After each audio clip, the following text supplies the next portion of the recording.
Hi everyone, good morning. Happy May 1st. Today is actually May 1st, but I don't know when you guys will see this because here's the thing. So I am getting a service dog prospect. It's not a shelter dog like I wanted. That doesn't mean that I didn't try to get a shelter dog, and that doesn't mean that we didn't do months and months of research and calling places for dogs and everything else, but this kind of came into my lap and it just was kind of there, and I prayed on it and I was like, okay, we're gonna do this. And then my mom got a really good vibe from the person who the dog is actually coming from. I'm not sure if she's like Amish or some type of religious, wait, is this upside down? If she's Amish or if she's some type of religion that's like really conservative, but she wears one of those head coverings, which I thought was nice. I mean, not that the dog is going to be religious, but those people, usually take good care of their stuff, and they value animals. And the thing that really sold me on it was that I was messaging this woman before I was, thinking of getting a puppy from her, and she said that anywhere from, I don't know, what is it, like 50% or something, or like a really good percentage of the dogs go to some sort of service work, whether that's therapy dogs, task-trained service dogs, emotional support dogs. And I was like, wow, that's great. They do temperament testing, because a lot of the shelters and stuff and places I was looking at, and like ads online for like rehoming dogs and stuff, I had no idea the temperament of the dog. They would just say, oh, needs to go to a good home, isn't good with other dogs, needs to be around children. Like, they never said the obedience. They never said anything, you know what I mean? And so I was like, wow. And then actually the day before we decided to go and put a deposit on this puppy, we had gone to an adoption event, and we had looked at dogs, and a lot of the dogs were pit bull mixes and whatever. I mean, I'm not standoffish about it, and depending on the situation, my mom wouldn't be either, but you could see a lot of people, like when the little volunteers would say, oh, like one of the dogs we met was Katie, and she was like a lab slash pit bull mix, and it was named Katie, and she was a lab slash pit bull mix, and she was black, and she was about 5 months old, and she would have been perfect if we were pre-approved. But the thing is like, which I know this is kind of stupid, but it is what it is, like, it's my dog, and so I've never even really had a conversation with a vet. I mean, I think the last time I was even at a vet was either when this guy first came to us, Sully, or probably when we put down my other dog, which was about 5-6 years ago.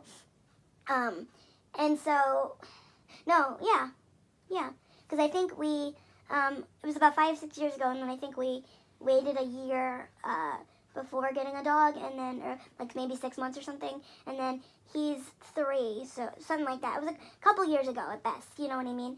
And so, I mean, I know that's stupid, because like my mom would take me to the vet, like actually drive me there, but like, she may go in the room, she may not, she may want to give me that time to have my own dog, you know what I mean? Because if, the dog needed allergy medicine, I would be the one to give it the medicine, you know what I mean? Like, as much as, I have pictures of the dog I'm getting, and I know, like, the gender, and I will say it's a female, and it's a golden doodle, and, yeah. But I'm not saying the date or anything yet, because that's what I said with the ECAD program, and I was like, oh, ECAD, and, that was a great thing for me to do. It was kind of impulsive for me to do, but it was good for me to know things and know that things are out there for the future, or if my needs change, or, if I suddenly win the lottery, or I win at the casino or something, you know what I mean, or, whatever. Like, it's good to do your research, it's good to know that things are out there, but for me, right now, I'm getting the dog, and then we are going to talk to a trainer, although my mom was like, I think you've really been doing a lot of research, and I think that you can train the dog yourself. And I was like, oh, that's sweet. Sometimes I don't feel that way and whatever, so it was good to hear that from her. So anyway, what I was saying before my alarm went off is, about the vet thing. I don't really have a vet. Even though I would go to my mom's vet, I could have a completely different relationship with the vet than my mom does. My mom isn't really a fan of this vet, so we're changing it. But, if I had went, I could have loved it. You know what I mean? So, that was the hard part with some of the rescues is, they needed a vet reference, and then it wasn't my vet, I know that's going to sound stupid, and, some people are like, oh, well, that's just an excuse. Well, you know what? It is. But sometimes things happen for a reason, and, I'm not going to say that, going to a breeder is the best thing, but it's the best thing for me because God forbid I bring home this dog and this rescue dog finally, and God forbid it either bites me while training or bites a family member, bites my grandmother, God forbid, you know what I mean?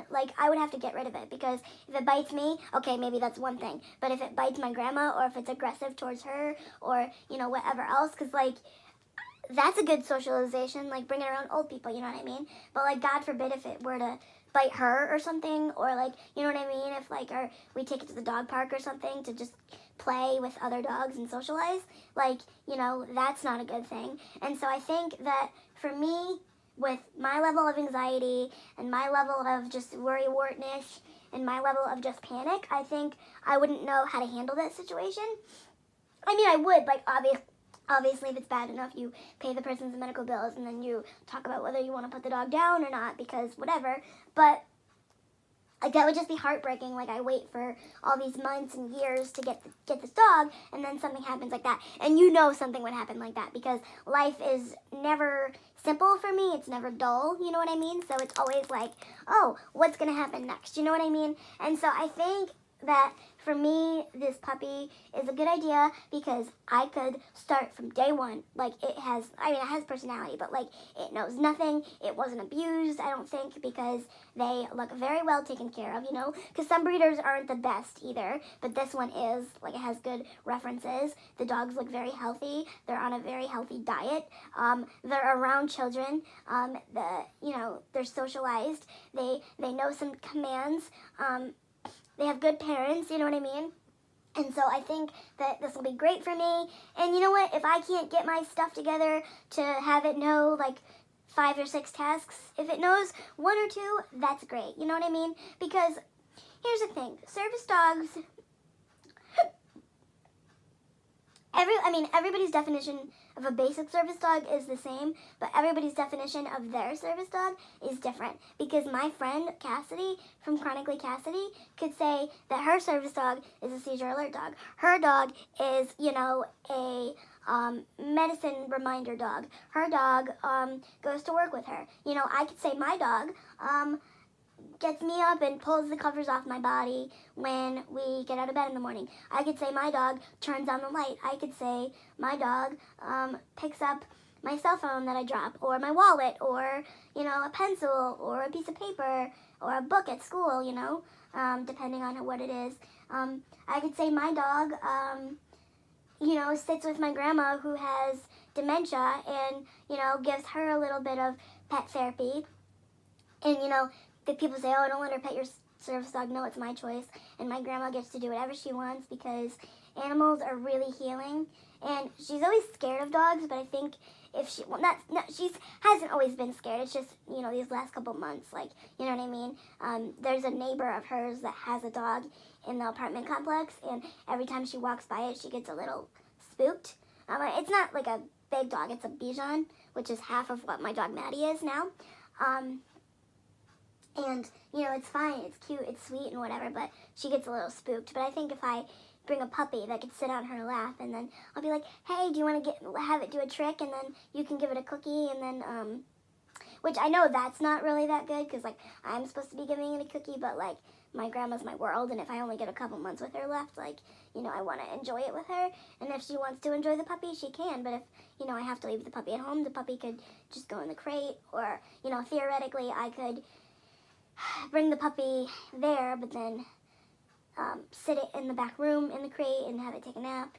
You know, I'm definitely going to utilize the crate for as long as I can because it's a safe space, you know what I mean? Maybe even a year from now she'll want to go back in the crate too, you know what I mean?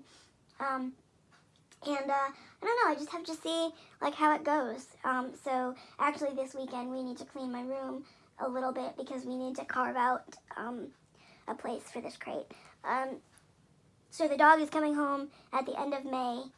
I actually have a video going up for the day I go and get her, and then I have a video going up for the next day because I want to film a, like, first day with my service dog because I don't see any of those videos on YouTube, and I think it'll go viral, and I think it'll be really fun to film. And, you know, I'm going to film as much as I can going down to get her and then, like, on the way home, but if she's sleeping, I'm not going to wake her up, you know what I mean? That'll be kind of mean.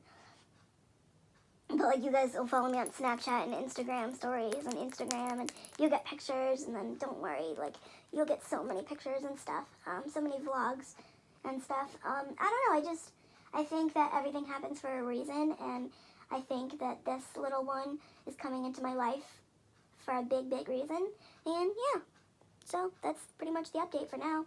I'm finishing school. That's a pain in the ass because it just is. But whatever. It is what it is.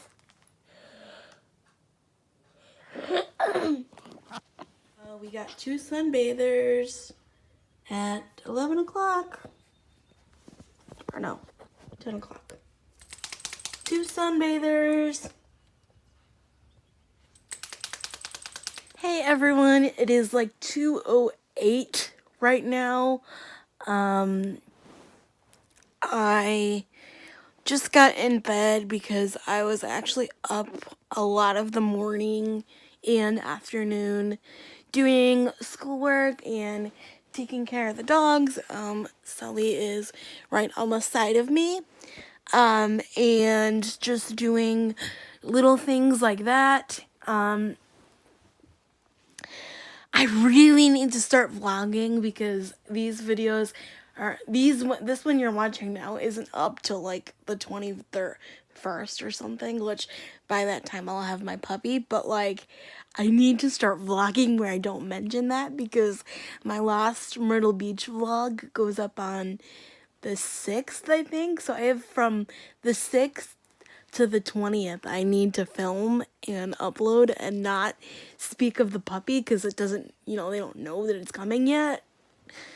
I don't know, because I just don't want to mention it and then, like, God forbid if something falls through. I mean, we do already have a deposit put down, but, like, you know, God forbid it gets sick or something and I can't take it home, or for God forbid there's, like, a freaking snowstorm and we can't get down there, or, you know what I mean?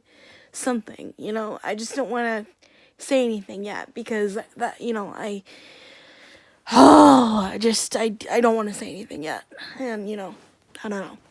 Hey guys, it's 4:10 right now, and I am gonna end the video here because first of all, it's so hot in this car.